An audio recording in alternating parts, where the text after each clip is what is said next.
مدرسہ ختم نبوت ترمن کے اندر یہ پروقار تقریب منعقد کی گئی ان طلبہ کرام کے اعزاز میں جنہوں نے وفاق المدارس العربیہ پاکستان کے سالانہ امتحان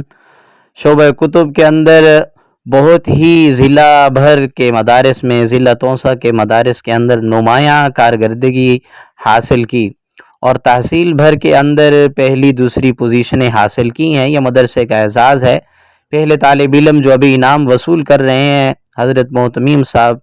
کے ہاتھوں برکت اللہ بن مولانا عظمت اللہ صاحب، انہوں نے جو ہے نا تحصیل وہوہ کے اندر پہلی پوزیشن جو ہے حاصل کی ہے۔ دوسرے طالب علم جو مولانا عظمت اللہ صاحب سے انعام وصول کر رہے ہیں سید ابرار شاہ، جنہوں نے جو ہے نا تحصیل بھر کے اندر دوسری پوزیشن حاصل کی، اور تیسرے طالب علم ہیں سید عابد شاہ صاحب، جنہوں نے تحصیل بھر کے اندر نمایاں کارکردگی جو ہے نا دکھائی ہے الحمدللہ وفاق المدارس العربیہ پاکستان کے سالانہ اس امتحان اور رزلٹ کے اندر۔ اور چوتھے طالب علم ہیں محمد ابو بکر بن حاجی محمد اسلم صاحب، انہوں نے بھی نمایاں کارکردگی جو ہے نا دکھائی ہے الحمدللہ۔ اس مدرسہ کے اندر اس کے علاوہ بھی طلباء تھے، ان کے بھی اچھے نمبرات آئے ہیں، اور یہ جو طلباء تھے انہوں نے بہت اچھی کارکردگی جو ہے نا وہ پیش کی ہے۔ اساتذہ کرام کے ہوتے ہوئے اور والدین کے ہوتے ہوئے ان کو جو ہے نا انعامات سے نوازا گیا اور ان کی حوصلہ افزائی کی گئی۔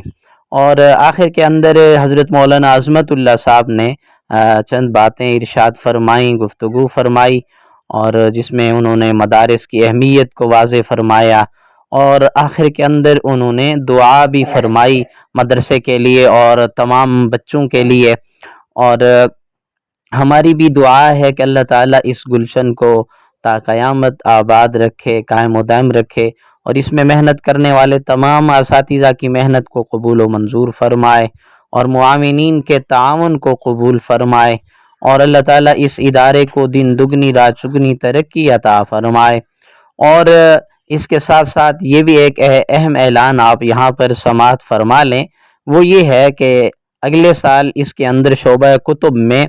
درجہ اولیٰ، درجہ ثانیہ اور درجہ ثالثہ تک تعلیم جو ہے وہ دی جائے گی۔ اساتذہ کے مشورے سے اس میں درجہ ثالثہ کی تعلیم کو بھی شروع کر دیا گیا ہے، لہٰذا آپ شعبہ کتب کے اندر اگر آپ یا اپنے بچے کو داخل کروانا چاہتے ہیں تو اس صورت کے اندر آپ 5 شوال سے لے کر 20 شوال تک جو ہے نا داخلے کھلے ہوں گے، اپنے بچے کو داخل کروا سکتے ہیں شعبہ کتب کے اندر، شعبہ حفظ کے اندر، اور شعبہ گردان کے اندر، اور اسی طرح شعبہ قاعدہ وغیرہ کے اندر